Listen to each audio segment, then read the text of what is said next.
اور عمران خان کے دورے سعودیہ پر معاون خصوصی علامہ طاہر اشرفی کی گفتگو، کہا سعودی عرب پاکستان کا عظیم دوست ہے۔ انہوں نے کہا کہ آج کا پاکستان سعودی تعلقات میں نئی جہتیں لے کر آئے گا، دیگر عرب ممالک بھی پاکستان کی طرف متوجہ ہو رہے ہیں، مستقبل قریب میں بہت سارے اہم معاملات کی طرف جائیں گے۔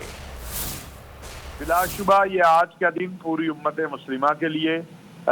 بالعموم اور پاکستان اور سعودی عرب کی عوام کے لیے، قیادت کے لیے، اور یہ کہ دونوں برادر اسلامی ممالک کی جو قیادت ہے وہ اکٹھی ہوئی اور امت مسلمہ کے جو مسائل ہیں ان کے حل کے لیے وحدت اور اتحاد پر بات ہوئی۔ پاکستان اور سعودی عرب کے درمیان تعلقات کو مزید مستحکم کرنے کے لیے، مزید مضبوط بنانے کے لیے، جو تجارت میں، معیشت میں، اقتصاد میں، سیاحت میں، ثقافت میں اور دینی ہمارا تعلق تو ہے اس کے بارے میں جیسا کہ آپ کو معلوم ہے ہمارے کچھ معاہدات ہوئے ہیں۔ ایک پاکستان اور سعودی عرب کے درمیان سپریم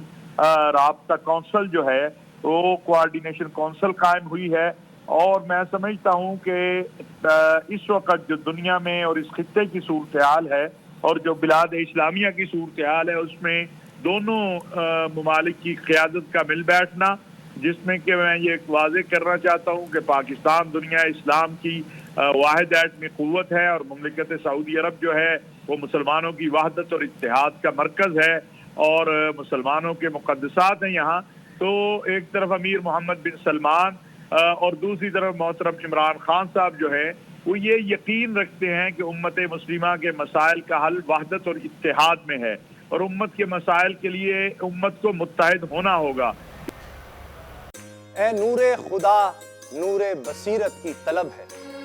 رمضان کا صدقہ تیری رحمت کی طلب ہے، مخفی ہیں اسی ماہ میں رحمت کے قرینے،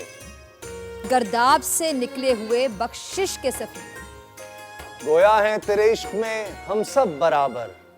مجلس کو تو گلدستہ فردوس بنا دے، رندوں کو ثنائے شہ لولاک پلا دے، تو شمع قلم کو ید بیضائی عطا کر، بچوں کو تو افطار میں تسنیم عطا کر۔ رمضان مبارک کی خصوصی نشریات رمضان میں بول، صرف بول انٹرٹینمنٹ پر۔ رمضان میں بول